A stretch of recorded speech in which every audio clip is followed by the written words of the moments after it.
Hello, welcome to this episode 36 of Brashcast with me, Liam Pritchard, and as always, Ross Fring. Hello. Gamescom's been this week. We've played a bunch of games. We'll get to that all pretty soon. But the biggest news on the internet and generally the world over has been the announcement that Ben Affleck is going to be the new Batman. Batfleck.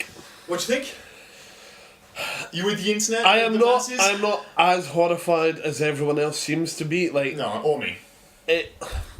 He's a geek, and Yeah. he loves the source material. Yeah, he is. He's into all this stuff. Like people, it's easy to think, he's done Argo and he's in The Town and done all these gritty movies recently. But he is into geeky stuff. I mean, he started his career essentially with Kevin Smith, the kind of ultimate movie geek, I suppose. Anyway. Yeah.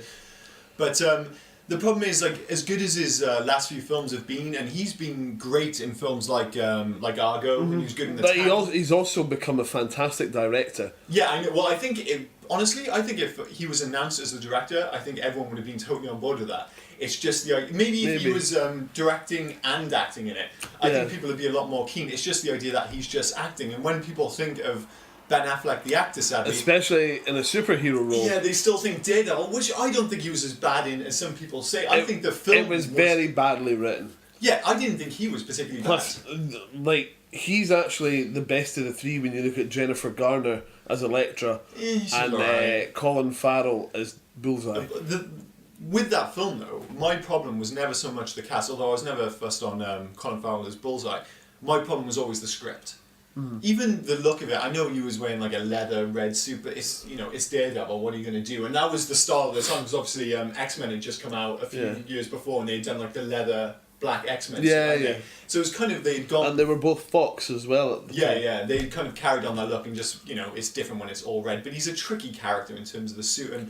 But as I said, I didn't think he was the problem with that film. I thought it was the script. I thought it was a bad script. The film was kind of watchable. I didn't think it was a complete shitstorm that some people made out. Michael Clark Duncan not playing the Kingpin. Yeah, I thought that was inspired as well. Yeah, there's no one else that big. I mean, other than the fact that he's black, I mean, he's basically the Kingpin, isn't he? But the problem is now when they think of Ben Affleck the actor, though, and have you ever seen the film Hollywoodland? That was his kind of comeback role where he played George Reeves. No, I know of it. I know that he's played Superman as well. Or the guy who played Superman. So, he's worn the suit on film. Yeah, and he was brilliant in that film because he had obviously just come off that whole period, the J-Lo Benefit thing, and he was on an all-time low. He did that film, and I think he won a Best Acting award at the Venice Film Festival for that. Right, okay. And as I said, the film is absolutely fantastic, and he really sells the character. And I think for anyone with any doubts, of which there are many, I think that's the kind of performance and the role you can go to and think, I think he might be able to do this, because he's obviously going to be playing an older, more grizzled Batman. I don't think anybody thinks he's going to have a problem as Bruce Wayne. The Bruce Wayne side's not the issue. If anything, I think he could be a better Bruce Wayne than Christian Bale. It's the Batman. Can he play the Batman, especially a kind of grizzled, especially darker, with the bum chin that he's got. Surely, that's one of the most important aspects of any person planning to play Batman is their chin, and he has got the chin. No, it's got a bum chin. It's like a baby's chin. A little bit. You need that kind of jawline. The square kind of jawline. Well, he's got the square jawline. He does have the little, bum chin thing going on, but I think he passes the test personally in the chin factor. But I don't think that's most people's problem. They just think Ben Affleck, they think Benefit, they think Jiggly, which was, oh my god, that film is as bad as people say. It is fucking appalling. Like me personally, I don't know. I haven't watched that many of his films, but Daredevil is the one that everyone's going to because it's a similar role. Yeah, I've heard some people complain that he can't play Batman because he's played another superhero, but that doesn't hold weight. Chris Evans played the Human Torch. In the same franchise. Yeah, and the two most diametrically opposed superheroes, arguably, in Captain America and Johnny Storm. Yeah, I guess. More different. Yeah, well, so Punisher's maybe a little bit more opposed. Fair play, I'll give you that. But, and what's his name as well? The guy who played Green Lantern. Ryan Reynolds. He played Deadpool. He played Deadpool as well. Different franchise though. DC and Marvel. But still, you're talking to no, this is DC and Marvel. Exactly. Yeah. So, but the thing is, I mean, we are talking about Batman, the biggest of all the superhero movies. I don't think that argument holds weight. The fact that he's played one before, I don't think that really matters. What I keep telling people is, look at Heath Ledger. no one thought he would be a good Joker. No one fancied that at all, did they? No. And he turned it... Like, obviously they've seen something in it, and I think Fox... It is Fox, isn't it? Or who does Batman? Not Fox. Warner Brothers. Warner Brothers, sorry. They have a very close relationship with Ben Affleck, a very successful relationship from what I hear. And especially with his last few movies have all been with Warner Brothers, I believe. And, you know, I think he's proved himself quite a few times that he's really grown as an actor. Yeah. And it's been 10 years, like... It's 10 years since Daredevil, and as I said, I didn't think he was terrible in that. I think he's a much, much better actor now. I think it's brave on everybody's part, because for them to choose Ben Affleck, they knew there was going to be a backlash. Well, the favourite was Josh Brolin. Who was my favourite? And everyone knew that. I really, believe me, as much as I'm on board with Ben Affleck, I'd still prefer Josh Brolin. That was my first choice. But I think it was a brave choice by Warner Brothers, because they knew... They're not idiots. They knew there was going to be a backlash. Yeah. They must have seen something in and thought, no, this is going to work. And equally, so daring for Ben Affleck, because he didn't need this. He's rebuilt his career. Yeah. He's just won an Oscar. He's a highly respected director, and he's built himself up again as a highly respected actor in Argo, in Hollywoodland, to take this role and put himself under the spotlight. Part of me thinks it's him as a nerd who just... It's Batman. It's... Yeah, if I was an actor... I mean, I'd be willing to lose this. What, you want me to lose this? I don't know, man. I quite enjoy this. I do enjoy food. You know, but I think, you know, considering the way he's built himself back up in Hollywood and rebuilt his reputation, he's put himself so on the line. Speaking of building himself up, he's going to have to beef up. Oh, that wouldn't be a problem for him at all. I hope not. But he is quite a skinny guy. No, I think he's pretty broad. I think. I mean, you look at what Christian Bale managed to do in was it like 3 months? He managed to go from machinist. I don't think. Yeah. I mean, he went like up and down crazy, but I don't think Ben Affleck will have any problems at all getting in shape for this. As I said, I think the only problem is convincing that he can portray the Batman side of the character. I mean, when Michael Keaton got the role of Batman, he was seen as a comedian. Well, yeah, he'd just come off the back of... Everyone thought he was just Beetlejuice. And again, he wasn't a big guy. Even in the film, he was just... It was all about the suit, wasn't he? He never kind of buffed up. 50,000 complaints apparently were sent to Fox. Or no, not Fox. Whoever it was that was doing... I can't... It wouldn't have been Warner Brothers back then. It was Warner Brothers. I think it was. All right, okay. Because I remember the opening sequence where it's like the bat song and it's kind of... That was awesome. I love the music and the way they opened that film. Yeah. But yeah, Michael Keaton, I mean... Because he's not traditionally handsome either, is he? He's quite a unique looking guy. He looked good in the cowl because, again, he had a very good chin. Yeah.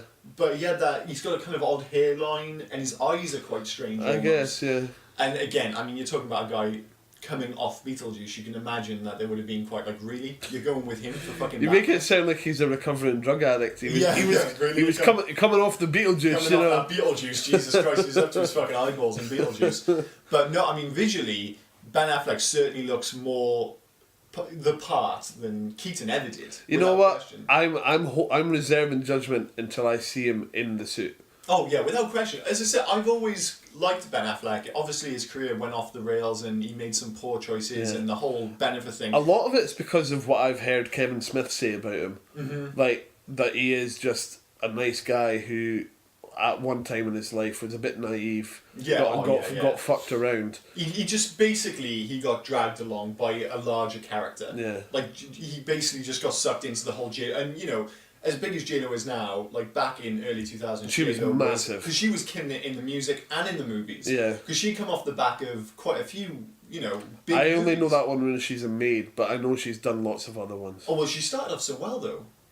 That film with George Clooney, Out of Sight, she is amazing in that film. And have you not seen it? No. If anyone's watching this and you haven't seen it, go out and watch Out of Sight. Don't worry about the fact that it has J-Lo in it. She is absolutely fantastic. In terms of chemistry on screen, on screen, and in terms of script, I think I'm sure it was Soderbergh directed it. All right, okay. It is just bang on. Like, the script is so sharp. George Clooney's arguably never been better and never been smoother either. That proper smooth Clooney before he went a bit smarmy. I guess that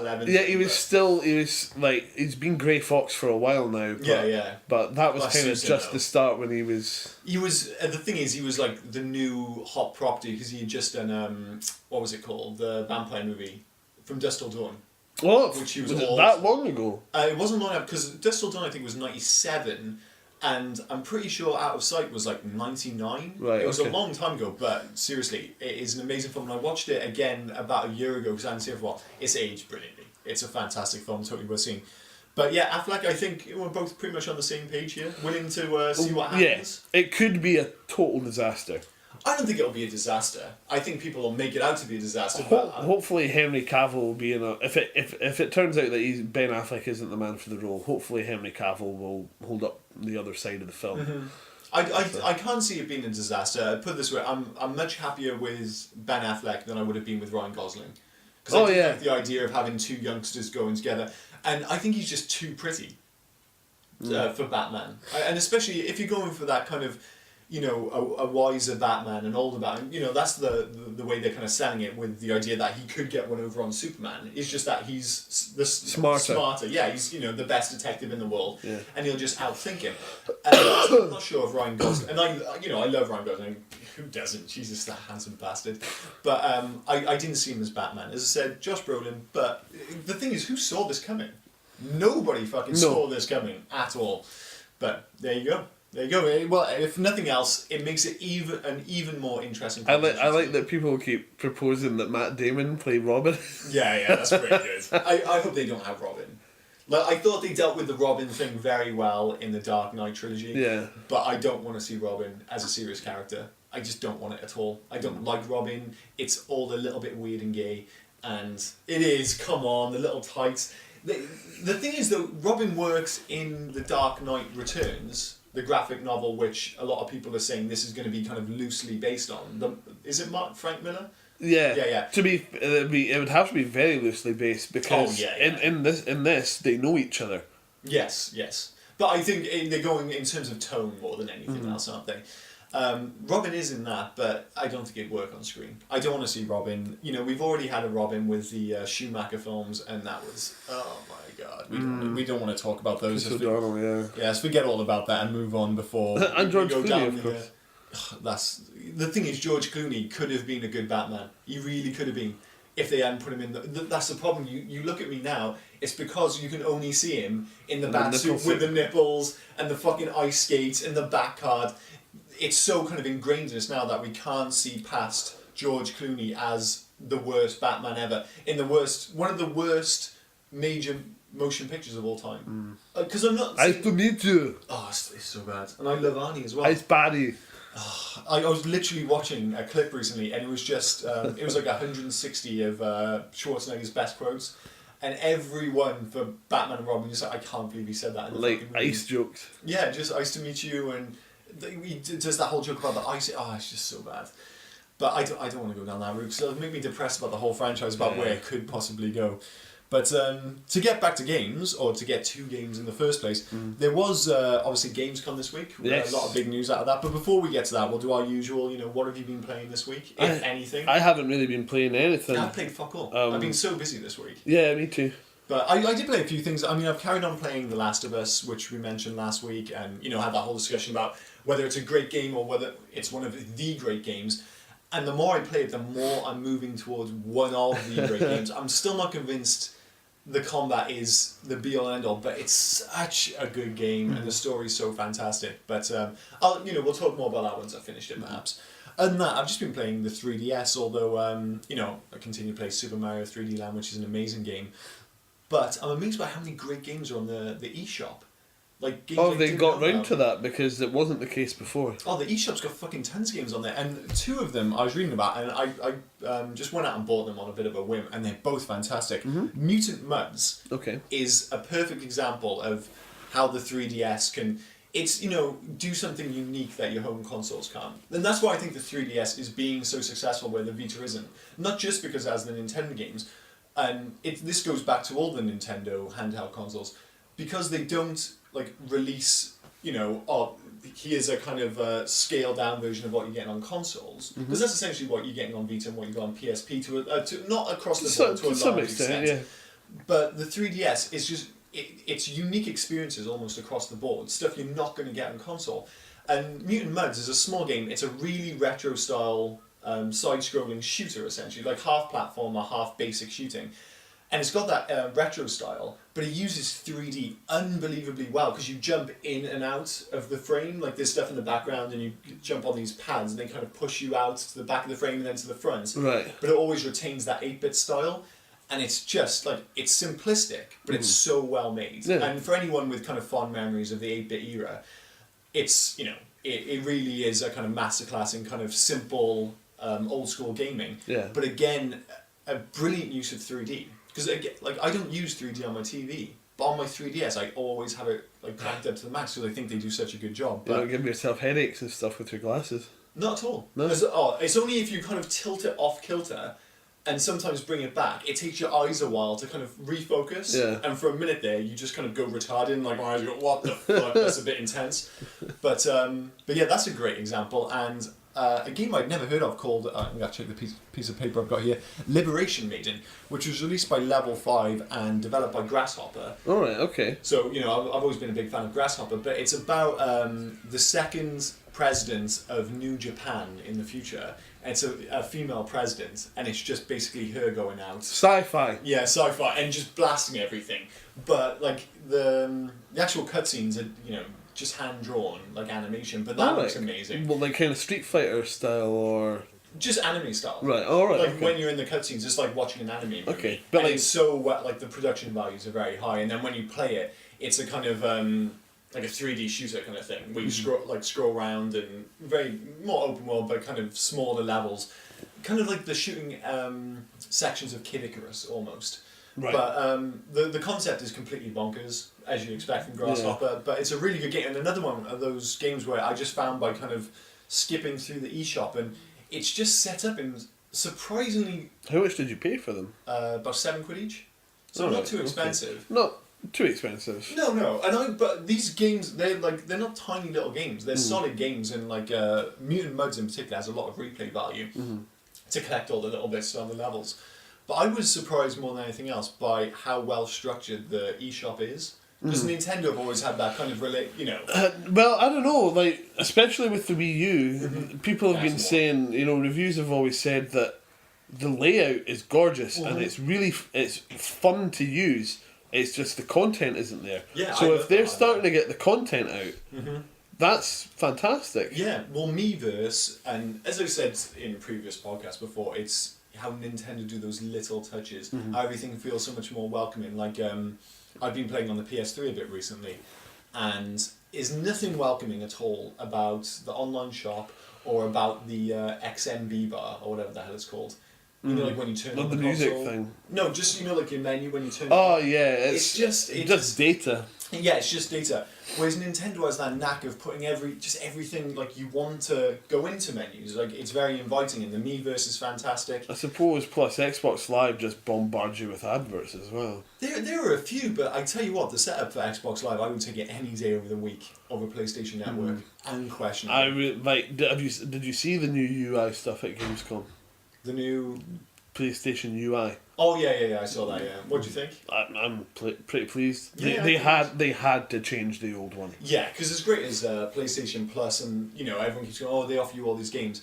I still think their online service is a long way behind the Xbox, and even playing some games recently, it's just like when you get an achievement, you can't just check what the achievement is. You've got to sync up your achievements, which takes ages. I don't give a fuck what anyone says. It is a pain in the ass that you have to wait so long for a download. Yeah, absolutely. I've got these games downloaded, they take ages. I turn on a game, the upload takes fucking ages. Until they sort those things out, my primary console is still going to be an Xbox One. Because I don't have the time to be fucking around with this stuff. Yeah. If I want to play a game, I need that immediacy. And it's like how many times I've gone to play a game. They tried to get around it by having this stuff that automatically did it every like morning at 4 a.m.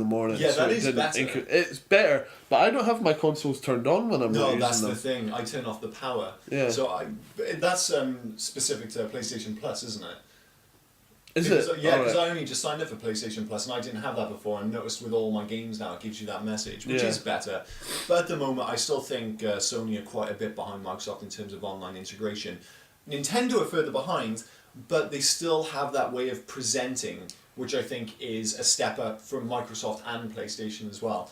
And the eShop, it's just like these games, for instance, you find them, you go into the menu and straight away there's a video there, there's information on the left, and the videos, like, they load up instantaneously, it seems. Mm-hmm. Like, sometimes I have problems with the Xbox and PlayStation where I I'll go and watch the video, and then it takes ages to load up. Yeah. These seem to take seconds, and straight away, because I'm watching the video for Mutant Mudds or Liberation Maiden, I'm like, oh, that looks awesome. And I just, on a whim, went out and bought them. So, but I tell you what, so far, I've never been quite so enamoured with a handheld in my life. And I'm amazed by how much better the 3D makes the games look. Because on a technical level, it's still... Well, Mario's 3D Land, like, a lot of it is built around the 3D. So. Oh yeah, they've used, as always, Nintendo have got that knack of kind of using their hardware better than anyone else, and it shows in games like that, and in Mario Kart looks absolutely phenomenal on the 3D. Oh yeah, really good. But I'll stop, sucking off Nintendo. That sounds horrible. I could say sucking off Microsoft.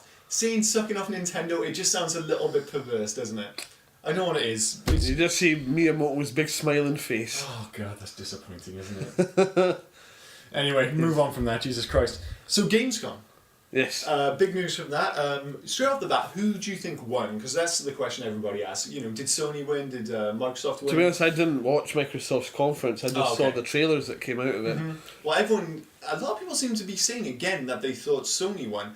I think they're talking very much from a hardcore perspective, and it sounds again like I'm taking Microsoft's side all the time, but this is just my view.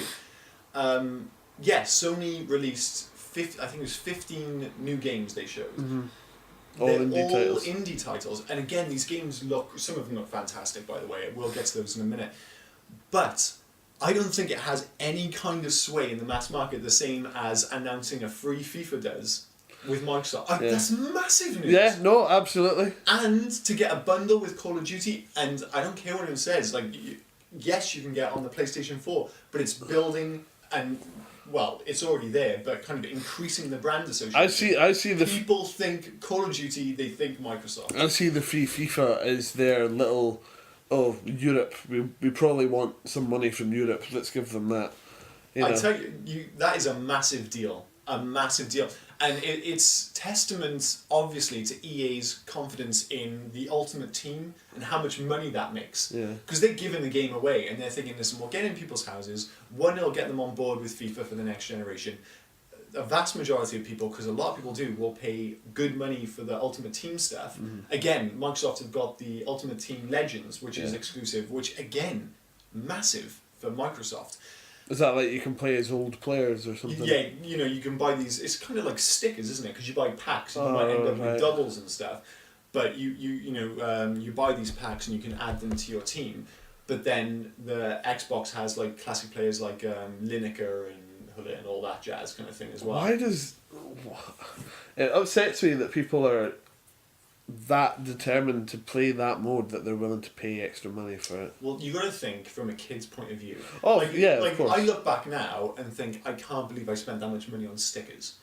Because it's like, why would I buy these packets when I'm like looking for one or two stickers? The odds are so slim, and you end up with what do you call them up here? Swapsies as well. Doubles or swapsies. We used to call them. You'd have like a pile this big, and you spend stupid amounts of money to fill a picture book.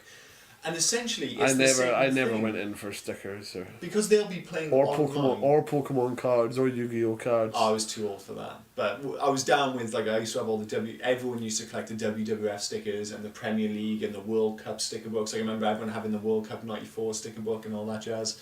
But yeah, when you're younger and your friends are all playing online and you have your Ultimate Team. It'll be a thing to show off. It's like, oh, look, I've got Lineker or I've got Pele or whatever kind of thing. So I can understand, especially with youngsters, how it proves so addictive. there is something slightly evil about it, but that's how they make their money. CCA, but to give it away free with a console, I think is massive in Europe. If they do the same in America with Madden, yeah, that is also going to be absolutely huge, which I wouldn't be surprised. And the thing is that it has no competition at the moment because Pro Evo isn't stepping up to next gen yet. It's only releasing on the 360 and the PS3 this year. It looks amazing because they are using the Fox engine, but it's not going to look as good anyway. Yeah. So yeah, FIFA. I think that's massive news. And what was the other big thing? I thought there was something else. I might be. Well, obviously the Call of Duty bundle, which I mentioned already. I mean, how big news do you think that is? The Call of Duty bundle. Bundle, yeah. It'll only be like £10 cheaper, but again, I don't underestimate the power of brand awareness and brand association. Pardon me. It's like something in my own like people enjoying watching me. People and I normally agree that people who complain like this sounds like it's about to go into a rant because I've got quite rant away, sir. That's what it's for. Basically, you get people, especially on forums, that they hate Call of Duty because of. First of all, how popular it is, and secondly, how much it appeals to an audience that they don't identify. Not even casual. Like I like Call of Duty. Everyone likes Call of Duty. It's more. It's just the fact that it's getting a bit boring now, but it's more the fact that they don't identify as their target audience. Yeah. But I can kind of start to see their point now because things are not being marketed towards gamers.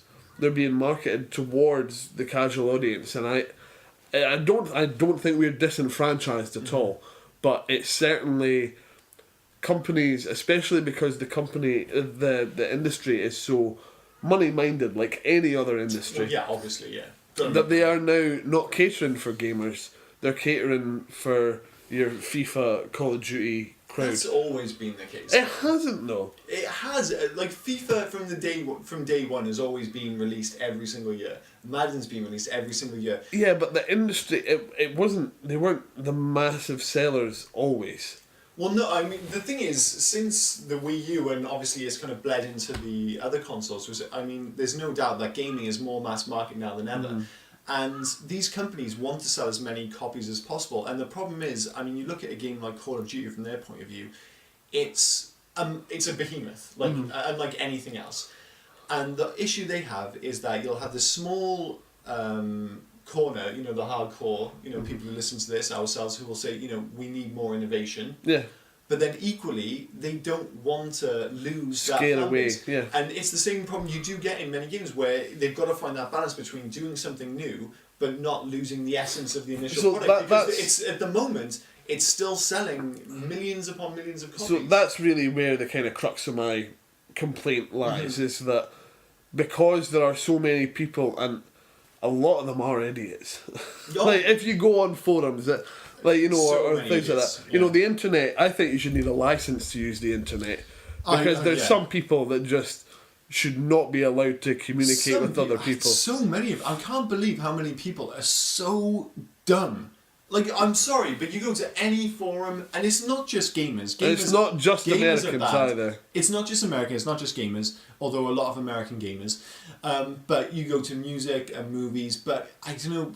Gaming does seem particularly bad at the moment, and you do get these kind of... It's because we're so fractured, I think. Well, yeah, it does happen with the consoles, but then people have this kind of, I'm better than everyone else view, where, I'm a Which is what I'm trying hard not to put across. Oh, well, no, that's just the way it is. People... I play Tiger Woods. I don't mind playing football games and stuff. No one would give a toss about Call of Duty... if the release was exactly the same, if it wasn't as popular as it was. It's because it's King of the Castle, and it's supposed to kind of, I don't know, it's almost like people think it's supposed to, what's the word I'm looking for?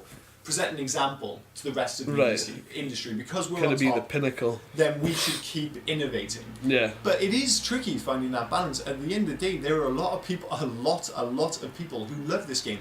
And who just want map packs. Yeah, totally. But they get that as well. Yeah. The thing is, I don't think Call of Duty is doing anything particularly wrong at the moment. I think for all the complaints... Wrong is an interesting phrase. Like, they're definitely raking in money. Well, they're raking in money, And do you know what each and every Call of Duty game is for all the complaints? They come out and everyone goes, oh, wait a minute, that's actually a pretty good game. It's, right, they're solidly made games. They're not the most innovative in the world. Not all of them. Black Ops, when I played it, full of bugs. You think? Oh, yeah. I like, thought it was game-breaking bugs. Really? Yeah, there was one... compared to other games. Can you remember the bit where you've broken out of the Russian prison and you're taking over the complex? See, this is where my argument falls to pieces because I'm like, I can't remember anything from Call of Duty. Right, you remember the big, like, there's a big meaty guy and you see him actually swing like a pickaxe through a guard. Yeah, like, it's pretty brutal. But like a big blast door comes down and he wedges himself underneath it. Yeah. Ends up getting shot to shit. The bit after that, literally like a control room. Yeah.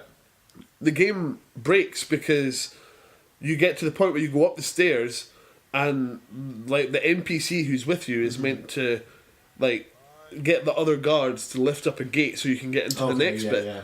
I did that 5 times. Really? And I ended up having to go like all the way back to the start of the level. Well, I mean, it does happen. I mean, honestly, I've never had a game-breaking bug in any Call of Duty game. The only one I can think of is Dead Space. And again, that's renowned for being very slick. That's very bitter as well because it was right at the end. Yeah, literally like 15 minutes from the end, and it was just I didn't have a backup save, which was my own fault. But you still don't expect these things to happen. But I mean, I still think with all the kind of ho-hum games out there, I just think Call of Duty is a well-made game, and I keep going back to the fact that as a gamer, I don't think we've ever had it better. The only reason people are complaining at the moment is because they have an outlet, because they have the internet. Because in terms of choice, I just don't think we've ever had more out there. You've got 1,000,001 different devices. You've got your iPhones, you've got your consoles, you've got your handhelds. Every week there are downloads coming out. They cater to old school taste with games, as I said, like Mutant Mudds and kind of old school remakes. For every Call of Duty, there's other titles which I do think kind of cater to most tastes, and I think a lot of it is to do with these rose tinted glasses of previous generations where you had all these innovative releases. Yeah, they were often kind of separated by like a year. Yeah. There are so many games out at the moment that if you don't like Call of Duty, don't fucking play it. Yeah. Because it's not like there's only Call of Duty. There are so many other games to play. And I just think a very solidly made shooter, as I said, I started playing it again recently, and there's no doubt about it, you play online, it is slick as fuck. There is a reason that millions of people play it, it's because it's really, really well made. I still prefer Battlefield. I tell you what, if Call of Duty was made by Valve, it wouldn't get as much fucking grief. It would not, come on now. Yeah, but it wouldn't be one every year, would it? No, it wouldn't. But then you look, even Valve, like all that bullshit, you can, every time I think about how mental the internet is, I just keep thinking about the Left 4 Dead debacle, which was just the worst. Yeah. For people who don't know, Valve released Left 4 Dead, everyone loved it, it's a brilliant game. They had the audacity a year later to release a sequel to a game that was critically acclaimed. With a sequel which was also critically acclaimed. Another fantastic game, and because they released it within a year, Valve had the audacity to do that. The internet went bonkers. It's like, get to fuck. They're just upset because it's not Half-Life 3. I mean, come on, Valve. I mean, that is ridiculous now, though. I mean, can they even release... Well, it was supposed to be Half-Life 2 Episode 3. Surely they can't do that now. They've got to go straight to 3. Yeah. They would have to, wouldn't they? But it's like, come on, get that sorted. I just realised I was criticising Call of Duty for game-breaking bugs. I'm a massive Skyrim fan. Oh, yeah, Jesus wept. That's what... as much... I get... As a I get Skyrim, but that game is riddled with bugs. And the same with Fallout. It's better now, but yeah. Fallout. Fallout's not as bad. They just feel clunky, all the games. I just don't feel like the game... Again, that's another example of the underlying game not being nearly as impressive as the universe created. Because I don't think anyone could possibly badmouth the worlds created. No. In Fallout, in Oblivion, in Skyrim, what they've achieved in terms of a 3D world is arguably unmatched. I mean, it's phenomenal. Yeah. But it's the game inside it which I always have the issue with. I just don't think it's solid enough. But then I love Shenmue, which is an immaculately created world, but a very odd game, and it doesn't quite know what it wants to be, but I just think it comes together. I'm pretty sure I can, on the PC, you can get like Forklift Experience 2009 or something. Awesome, I'll try that out. Although the thing is, that's the thing with Shenmue, like the individual aspects don't work on them. It's like one bit, it's like essentially, well, Shenmue brought us the World QuickTime events, didn't it? Yeah. And having a job and doing there's nothing great about the forklift thing. It's just as part of the world, it just somehow works. You're just like, okay, I've got to go to my job for a few hours before I, learn martial arts and buy toys and machines in the evening. It shouldn't work. It did, but I don't know. Obviously not for everyone because it didn't sell enough copies. But obviously, with Gamescom, we probably should talk about the releases. Although saying that, Sony did announce the release date, didn't they? Yeah. So this is a bit scattershot as usual. I've got notes all over the fucking place. Another thing we should mention, if we're talking about Microsoft having massive franchises, they've lost a big exclusive in Minecraft. Yeah, that's a big one, isn't it? But again, do you think they've done enough to kind of associate the console with it? If they've brought enough people across, like people who have got an Xbox, who have got Minecraft, who have got Call of Duty, and they'll be like, okay, I want to be able to play more Minecraft, I want to be able to play Call of Duty. Both those games are available on PS4, but I think a lot of people are underestimating the power of just thinking, I'm just going to just take it on to the next console. And especially with friends lists and achievements. I think that's going to have a massive draw. But I think Microsoft is doing a lot to kind of pull level. Obviously, Sony are making those announcements. Remember, we haven't changed our message, which is correct. There's no doubt about it. They came up with a very solid message from the start. But other than us, no one gives a shit. I didn't like that. I thought it was a bit sneaky. Yeah, but it's true.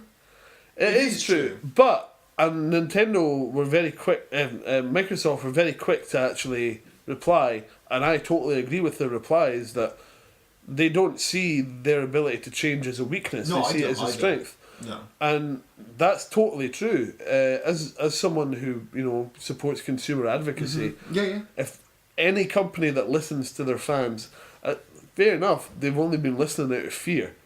Still listening, though. But they are listening, and they're taking action. Yeah. They've taken a lot of action. I mean, already the console is a completely different beast to what was announced at E3. Yeah. And they keep making these. I thought certainly for you, a budding game developer would be very interested in the fact that the Xbox One is essentially a development kit now, isn't it? Well, they both are. Yeah, but I mean, it's self-publishing. They're saying there's no fees at all for putting games out there. And it just sounds like they're trying to open it up. I mean, obviously, they had that terrible start, and it is built, the changes have come, as you say, partly due to fear and pre-order numbers, but they're doing everything they can at the moment, and I just think when people look at it and they see the consoles on the shelves, I just think a lot of people, for all their chat, are going to go with Xbox. And again, for all PlayStation's chat, I think, yes, they will have a lot of the hardcore on board, but I don't think they're doing enough to sway the masses. Like, again, I was reading another Edge article, which kind of, we're criticising the fact that Microsoft are going more mainstream. I think they are covering all the bases. And at the end of the day, these consoles, if you do grab the mainstream, as a hardcore gamer, you will get more games because developers will go towards that console. It's not just some kind of legions. If the console is doing well, then the developers will come. Yeah. But as I said, I think it's very level at the moment. I'm still happy with my Xbox pre-order, and very happy because even though I'm not a FIFA man, to suddenly find out that I'm getting a free game with it for a console I'd already pre-ordered, I mean, that's good news. Yeah. But it's like I was looking at the launch titles for Xbox and PS3, and they both look pretty interesting.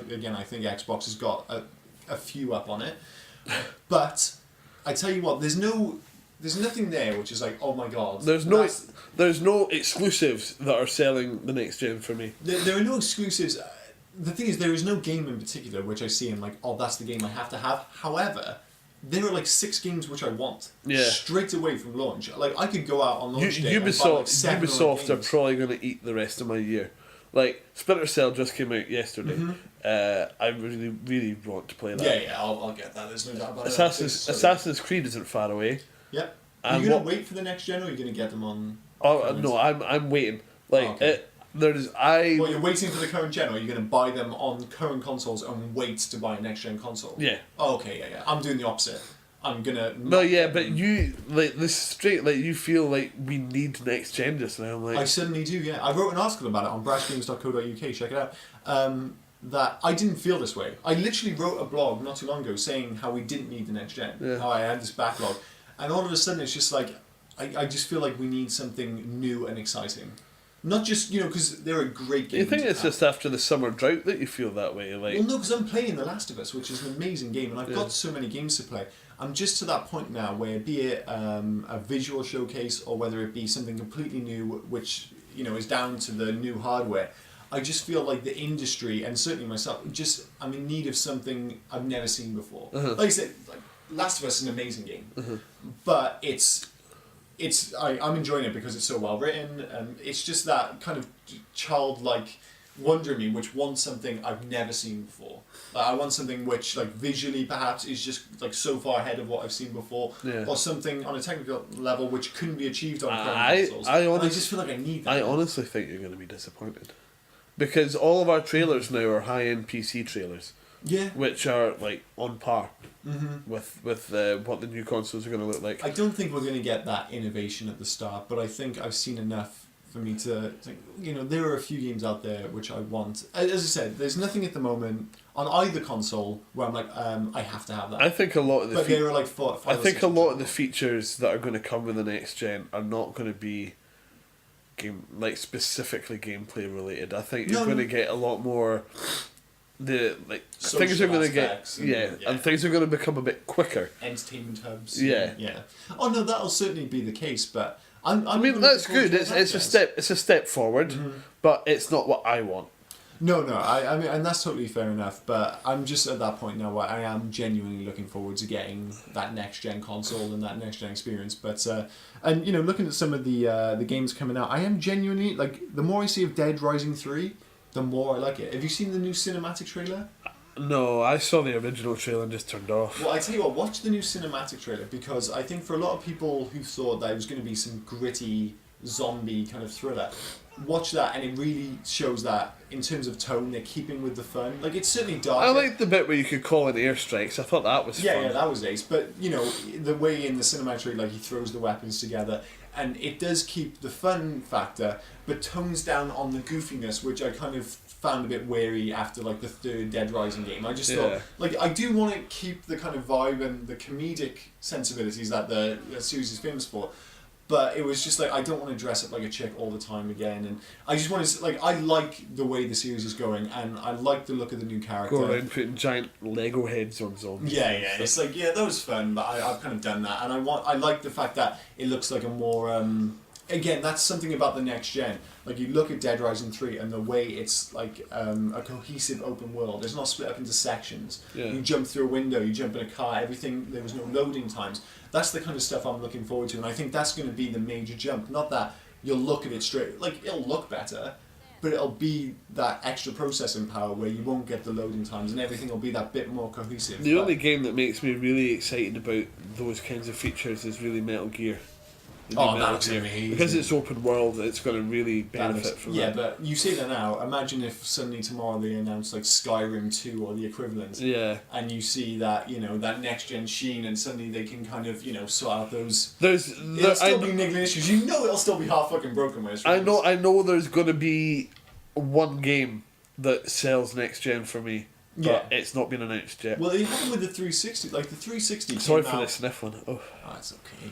The 360 was similar because, again, when I bought it, I had 4 or 5 games early doors which were good, which I wanted, but they weren't kind of this is the next gen. Yeah. It was only months later when shit Gears of War came out and Oblivion came out. Although saying that, when Project Gotham was released, I thought that looked really next gen at the time. Gotham 3. Racing games are always used as kind of adverts for what the engine can do. And Forza, I'm sure, will be great. Although Forza looks better than Gran Turismo. Oh, without question, it was the next gen title. As I said, you can see with the demo for Gran Turismo 6 and from the screenshots, the console's hit its limits. And, you know, we're talking about a console cycle which has run for 8 years now. This isn't anything to do with the developers. They've, you know, you look back now at Uncharted 2, for instance.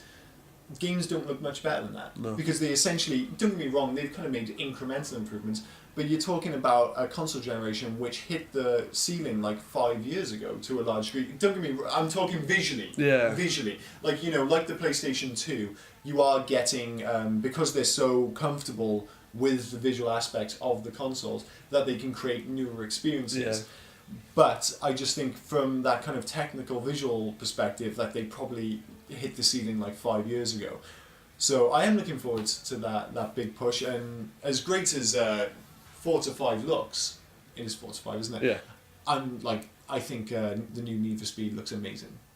I think it looks absolutely every week, whether it's on camera or not, or on the podcast or not, you always mention how much you're looking forward to the new Need for Speed. I really am though. Need for Speed games are because I remember I used to hate Need for Speed. I didn't like it when it went all boy racery. Yeah, and then Ned for Speed. Yeah, very much so. The first one I really liked was, funnily enough, was Most Wanted, which I got on the 360, which at the time again looked amazing. Yeah. And obviously it's just gone from strength. I even liked the ones which technically were a bit of hit and miss, like The Run. I quite liked. It wasn't perfectly implemented, but I liked the idea of going across country. And again, I just think with the Need for Speed franchise now, they've nailed the handling model. Like how I like it. It's just that kind of like Project Gotham I've talked about before, that perfect balance between arcade and simulation. Not too crazy, but at the same time you can throw it down the corner like a lunatic. And so I'm looking forward to a bunch of games. Is that the more I see it, Rise is starting to look a lot better, and a lot of the chat about it seems to be vastly improved. Less kind of QTEs. It looks a bit. What I see it as is a little bit like Dynasty Warriors, but with obviously a much nicer environment.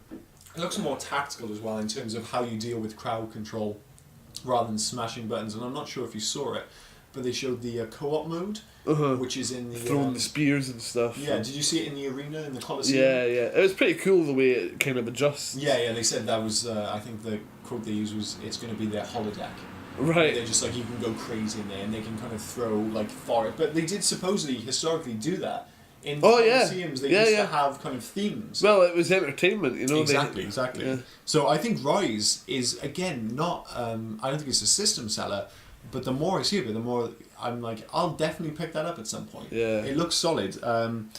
Obviously... It's changed a lot since it was essentially a Kinect game. Yeah, without question. Every time I see it, I think it looks a bit better, but there's still no doubt. You talk about killer apps. If it was out now, there's unquestioned this would be it. Titanfall. The more I see of that game, and everybody seems to be... Like, obviously I haven't played it, but... The buzz coming out of Gamescom all seems to be centered around Titanfall, and the way it incorporates single player aspects into multiplayer matches. Like I heard that thing, like when your team loses, sometimes your team then has to escape to drop ships. Oh, I saw that in the trailer. And the team like shoot you down before you get there, and you get bonus points. I was like, that is such an ingenious end to a fight, where you have that, you lose the battle or you win it, and there's that extra little bit on top. Yeah. And the more I see of Titanfall, and the more I hear about it, the more I'm thinking, like, that is the game which is really going to be the one. Which, like, when that comes out, that will be a system seller. Yeah. Like, based on the buzz, like, there's no two ways about it. It must be a fantastic No, I game. mean, this is the team that used to be Infinity Ward. Exactly. Or a large part of it. And you think, if anything's going to kind of steal away, the crowds from, or certainly from Call of Duty, because it feels more paced towards that kind of crowd. It's a lot faster and zipping up. And like this could be the one. Like anyone kind of going, well, I do like Call of Duty, but I'm getting a bit bored of the same old thing. Play Titanfall. This one's got like giant robots and jumpy people. I mean, it looks like Battlefield 4 looks amazing. Oh yeah, I don't think they're ever going to top that trailer though. Like that with first the skyscraper. Time, I mean, I remember like sitting there watching that, I was like, wait, is that the one there? No fucking way. That was one of the moments of the show, wasn't it? Yeah. And I'll be getting Battlefield. That's what I mean. There were like 7 or 8 games. Every time I think about it, I'm sure earlier on the show I was saying there's like 4 or 5 games. The more I think about it now, I could go out on launch day and buy 7 games. Most of the games that I'm really excited about coming up are all this gen. Yeah, well, they are like but I'm gonna wait now with these multi-platform games for the Xbox One to come out. Yeah. And I tell you what, man, with my wedding coming up soon, like all these things are coming up quick.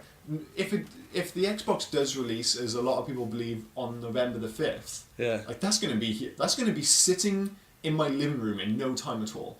And I mean, the PlayStation 4 has been announced as what, the 15th in the US and the 29th in the UK. Obviously, they've rushed out in the US because of Black Friday. Yeah. Because you want it on the market, and I cannot see Microsoft, unless there's a problem, releasing it anytime after that. I honestly, the general consensus seems to be the 5th, and I think that's what they'll go for. And I mean, imagine if they do that in the UK as well. November the 5th, that is soon. I'm going to have to save some fucking money. I've already bought the Xbox, which costs a fortune. Oh, you've already paid for it as well? No, I've got the pre-order, but I've set the money aside. Right, okay. So that's going to be coming out of my account. I've got the rest of the Wednesday for. We were looking at the fucking, the honeymoon today. We were looking at the Maldives. Like, for the two of us, like, I think minimum is like 4.5, 5 grand. It's just crazy. There's an amazing hotel in the Maldives that it's actually under the sea. Oh, crazy! So like the dome, it's above is fish. I'm not even going to look at that because I'm sure the price would make me weep into my cereal. But I mean, we were looking at some of them today, and obviously they kind of start at like 1,500 each, like for travel and everything else. Yeah. But I think for somewhere, because you go into the Maldives. How the hell are we talking about this? If you go into the Maldives, you think, well, you might as well do it properly. And to do it properly, I think you're looking at least like 2.5 each.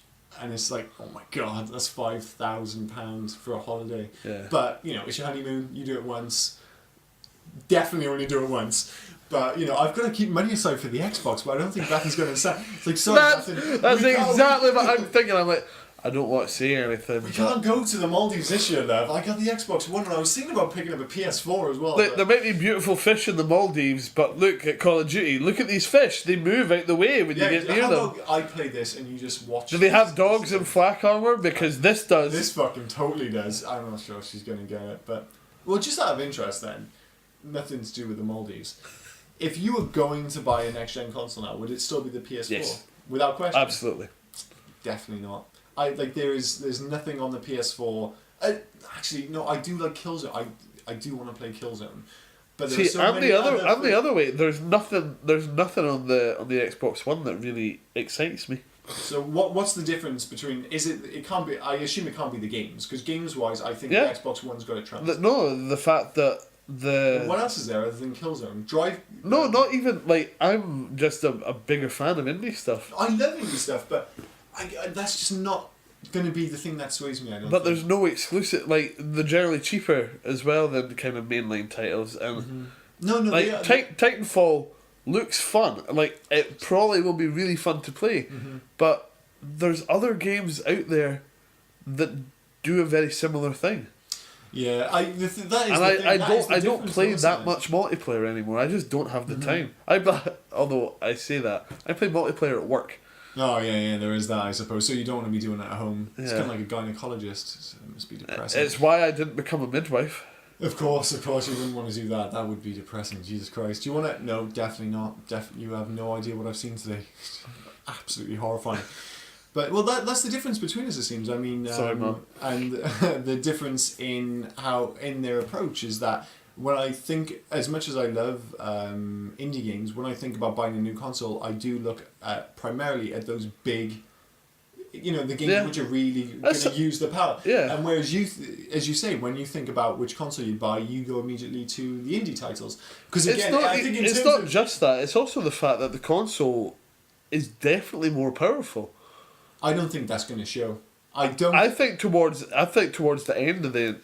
In terms of power, I mean, I think the difference, unquestionably, and the way people have been talking about it, the difference in power is a lot smaller than the way people were talking about the difference between the Xbox 360 and the PS3 when it came out. Yeah. People were going about the power of the cell, like it was going to be in a different league almost to the Xbox 360, and then it came out. That was complicated in the way that it was. Yeah. Of the actual device. But even now, you still see multi-platform devices, titles, which don't run as well on the PlayStation 3. And I know it's going to be different at the moment because they are both essentially just souped up PCs. There's amazing parity for this generation. But, I'll be interested to see the difference because, to be honest, for all this chat about cloud and all, I still have no idea what the fuck all that's about, to be honest. So I think it'll be interesting, but I think for the most part, the consoles graphically are going to be much of a muchness. I think it's their approaches to online, their approaches to indie games, which will be the difference. I can't believe we're having this debate again. I know. But the consoles are just around the corner. We're going to be having this debate every week. Yeah, it's going to be this and Batman Forever, so just might as well get on board. Not Batman Forever. Oh, God, no. No, definitely not Batman Forever. Alright, so the other games. Borderlands 2 for the Vita. All we got was a logo. I think that's very good news, but again, going back to my chat earlier, it is a game which you can play on your couch. I don't think it's going to be a system seller. I just don't. I think it would have been well suited to the Wii U. Yeah, I think it would work great on the Wii U, but I think it'll. Excuse me. I think it'll work great on the Vita. Think of being able, like, on the pad to mod out your guns and stuff. Yeah, it would be perfect. And the bright colours. It's a Nintendo game not made by Nintendo. Yeah, a little bit. Although it's a bit darker than that, but the menu thing is for many games feels like a lazy afterthought. We're we've got to use the gamepad, we'll put the menu on there. Mm-hmm. But for a game like Borderlands, where you're so in and out of the menu, the gamepad makes perfect sense. Yeah. And I think you're totally right. And I think Borderlands 2 will work well on the Vita, but again, you're going back to the old PSP days, you're talking about a PlayStation, like a home console game on a handheld, and I still think that the way forward in handheld gaming is to do something unique. And speaking of that, what is the name of that game? I'm sure I wrote it down. It's something worse, Cassie, I know what you're talking about. What the hell is it called? I'm so sorry. It's that the Italian guy in the blue march. Yeah. That game was absolutely phenomenal. It was gorgeous. I don't know how it'll play. But again, the Vita I think will continue on as is. There'll be a lot of goodwill for it. The hardcore will sing its praises because it has all these indie titles, but that's not going to shift units. It'll be those big games, and I think this will be the same effect to a certain degree on the PS4 and the Xbox One.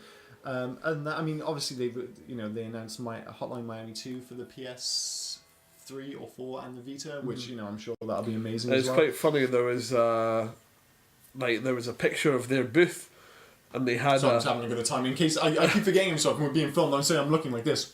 Sorry, dude. They had a list of questions that you're not allowed to ask them because they're just stupid questions that they get all the time. Yeah. And it's so even if it's a similar game, why is it called a sequel? It's oh, for God's sake, just don't ask the stupid questions. But I think as long as they keep the gameplay and the soundtrack, that's that game in a nutshell. Yeah, that should be fine, I guess. But the thing is, nothing else really caught my. Fable Legends was the other big announcement, and I've never been the biggest fan of Fable, and that trailer didn't really do much for me. There's so much out there now that kind of does it better. Yeah, well, the thing is, it didn't look like a Fable. It looked and sounded like a Fable game, but it didn't have any of those aspects. Oh, he's gone for a wander. It's cool. It didn't have any of the aspects which make a Fable game Fable. It didn't have the whole you pick good or bad. You become good or bad. You're the good guys, or you play the bad guy with the tablet or whatever it is. And your character didn't look like your character. Again, this could all change because I don't think it's coming out for at least another year, but nothing about that really got me excited. But as I said, it was all there weren't too many shocks. I thought the biggest shocks were obviously the FIFA announcement, and most of these have been kind of leaked a week earlier. Yeah. The biggest news this week, unquestionably, is the fact that I finally signed up for PlayStation Plus. Yeah. Why the fuck didn't I do that? I literally, as soon as I did it, I was like. I started downloading the games. That many games? I know, right? But that was the problem. I started downloading all the games, and instead of thinking, "Man, this is awesome," I immediately thought, "God, if I had signed up for this 2 months ago, I'd also have Akami and all those other games like Formula 1 racing and stuff." But what did I get this month? XCOM. I haven't really played that, so I'm looking forward to that. Saints Row 3. I've heard XCOM's pretty good. I seem to recall you giving it a relatively favourable review. Yeah, the new XCOM expansion, Enemy Within, comes out before Christmas. Mm-hmm. 47 new maps. And you officially don't massive. give a fuck about the 3D one, do you? The third person. The Bureau, I will play it. Yeah. I know I'll play it because I want to be Fox Mulder during the 60s. Yeah, that's the thing. It looks the part, doesn't it? I think they've captured the time. Again, this is going based on what I've seen in videos and stuff. I haven't played the game. But it just looks a bit... It's a game. It's a game built around Mass Effect 2's combat system, which just isn't strong enough. No. I mean, it's one of those games I might play eventually. I tell you what, this is a perfect game for PlayStation Plus. If the Bureau ends up on PlayStation Plus, I'll play it, but I'm not going to rush out. And that's the thing. That's the good thing about. Well, I don't think it will, because the only thing to end up on those is games with a Metacritic score of over 80%. Really? Yep. That's pretty impressive. I didn't even know that. Well, and some of these games, I mean, XCOM, another one of those games I kept meaning to play. I could have quite easily never played that game. Yeah. But now I'm obviously going to give it a go. Saints Row 3, I'm intrigued to give it another chance because I don't think I gave it a fair crack. It is really good fun. Yeah. I'm not expecting miracles. Yeah, don't expect anything new.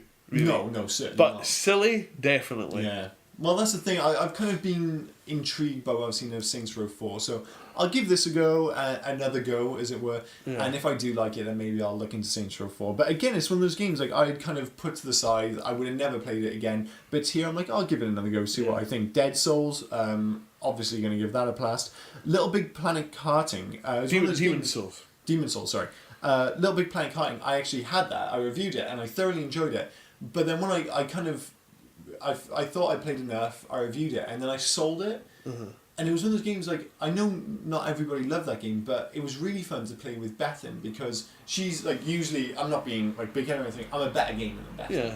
But with that, rather than playing split screen, we would take a go each, in that I would usually win the race. But one of the addictive things about it is that every race has a bunch of those collectibles. And then she would play the next, like, replay the race, and pick up the collectibles I missed. Yeah. And it was just one of those, like, it wasn't planned, obviously, but one of those unique co-op kind of experiences which we really enjoyed together. And as soon as I sold it, it was kind of like, oh, I wish I'd kind of kept hold of it. So I'm glad I've got that back. Yeah. And Payday, I'm very interested to try that. Yeah. We'll try that together. We'll see if we can get Stuart as well. You know, if next week we're telling you about how we're going to go out and buy Payday 2, that this has gone very well. Yeah. But yeah, PlayStation Plus, I still prefer the idea... Assassin's Creed coming in a week. Yeah, and we'll play the multiplayer. Because obviously I've already finished the single player, which was the closest I've come to being put off the franchise. You know what? franchise. Part of me does kind of miss it a little bit, Assassin's Creed 3. Really? Yeah, I don't know why. I don't like the cities, but I quite like being out in the... No, I did like the woods, but I still think it's a very cardboard cutout world. Again, I wrote a blog on this, brashgames.co.uk, about how I thought, again, I keep going back to Shenmue, but how I thought Assassin's Creed could learn a lot from Shenmue, in that you had this big world, it looks phenomenal, it looks amazing, there's no doubt about it, every Assassin's Creed, and I do enjoy the Assassin's Creed franchise, I've finished every single one of them, but, you know, the people are there only to serve you, they're always there to serve, like, a mission purpose.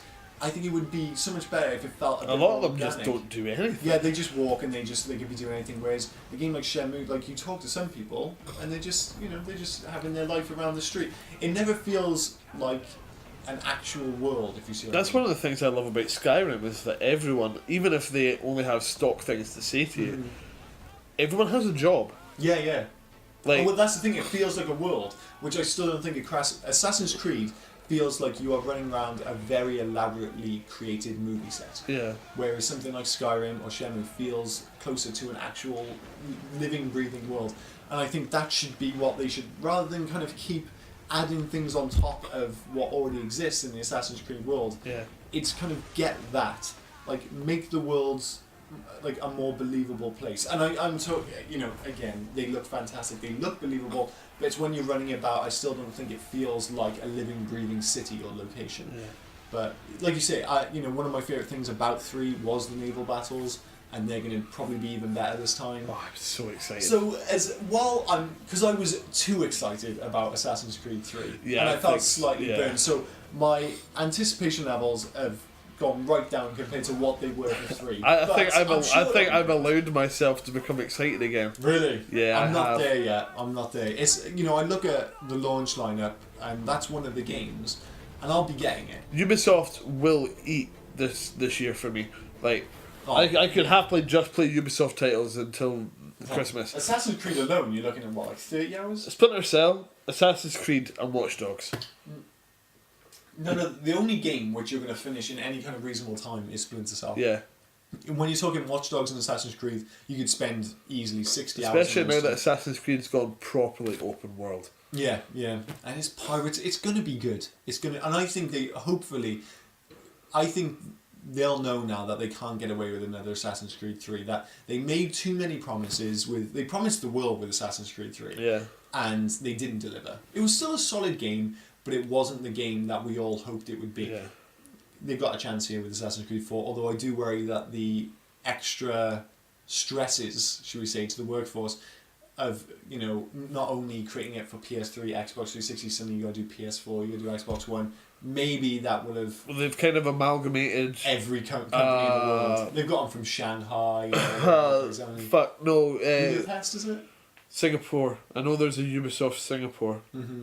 There's one in France. They've got them in most places. And then there's Montreal is their main one. I can't imagine Quebec. The amount of work on Ubisoft to get games as big as Assassin's Creed and Watch Dogs out. But I know on all those consoles. I know once Far Cry 3 finished production, the Assassin's Creed 14 basically swallowed them. Mm-hmm. But they were still working on Blood Dragon as well, and of course they've got a few other launch titles. They got that Connect Fighter Within coming out as well. Yeah, I'm a bit toss about that. But sorry, I keep confusing the district, but it's the Division. The Division, yeah. Sorry, see, you convinced me then. Oh yeah, I can't wait for the district. That's a while away. But I look forward to controlling a drone with my tablet. See, I haven't got a tablet. That's going to be awesome. That's not the stuff which has sold me so far. Maybe because I haven't got a tablet. But, it'll be interesting. All the Ubisoft games seem to be coming with companion apps nowadays. Mm-hmm. So it'll be interesting. I should probably look to get... Because I want to get one anyway. And I think those are the kind of experiences... Well, I'm not so keen on them. That I'll get better more involved. Like, perhaps. If I'm playing a game, say, like Assassin's Creed, like The Division or The District, whatever you want to call it... And I'm like, oh well, you can help out, and you don't have to know the fact because you can't use the twin analog sticks at the same time. You can't deal with that. But if I'm like, oh, Kara's gotten a lot better at it. Really, playing Minecraft. Try and get her playing Minecraft. You might actually be able to. I don't like Minecraft though. Oh well. Yeah, I'm not sure if I'm. It's just Lego. It's digital Lego. We're spending a lot of time playing Luigi on the Wii U at the moment, and that is pushing us to the very limits. Like, I'm not sure if the marriage is even going to happen at this rate because it's pushing us to the edge. But yeah, I think sitting on the couch, it was kind of like how it was with Mario Galaxy 2, where she wasn't playing because she finds it hard to control in the 3D kind of realm, but she was kind of just pointing at the screen and helping me out. Yeah. And if we can do the same thing where she's helping out with a tablet, like simple controls, but she's doing her part, then maybe it'll work. But I think that's pretty much it for this week. Again, we could talk about movies, we could talk about the most underrated games of the generation, which we keep promising, but we've already hit an hour, and it's going to become. We've got to try and turn this into a video now. I say we. I mean, Ross is doing all the work, and please, this is going to be up on YouTube. Yeah, basically, and hopefully this week's. I'm a bit sleepy today because I was up late editing last week's. Yes. So we're going to get this one up a bit quicker.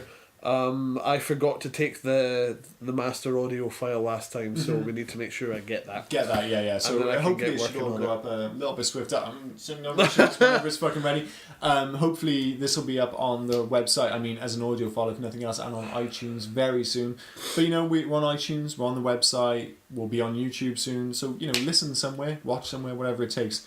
But we'll get round to the movies and stuff next week, maybe. I don't know, I was going to mention the fact that the Gran Turismo movie might actually work, but we'll wait until you've looked into it yourself as well. We'll talk about it next week. But I've watched a couple of films. You've seen some films? Yeah, Oblivion. Yeah. And it was okay. Yeah, I thought it was pretty good. And District 9 I'm watching at the moment. That's awesome. Well, I'll be watching... The thing is, I'll be watching Elysium tomorrow anyway, so we can talk about that in the next episode. Do you know what? Next week, we're going to fucking open with movies. We'll have a movie section up front and centre so we don't bullshit you. And then we'll get to the game stuff. Because I can imagine next week will be pretty quiet for games now. Have you started reading the comic book I gave you last week? Or? Oh, The Boys. Yeah. Like literally the first few pages this morning. Cool. But I need to put in a shift. But cool. I'm looking. No, it's fine. Again, by the way, if you haven't read The Boys, read the fucking Boys. If you like blood and you like boobs, and in fact, not just boobs, but it's the whole works. But also a great story. I mean, that is so well written. so we're in. And it's kind of at the core, it's a British sensibility. Oh yeah, isn't it? You need to know what a Scottish accent sounds like to understand a wee Huey. Oh yeah, no doubt. But again, we could go off on one now about comic books and movies, but we are going to call it a day there. But thanks for listening as always. Do check us out on iTunes, subscribe, leave comments, all that jazz, and we're on Twitter @Brashcast and Facebook. But until next week, GTFL.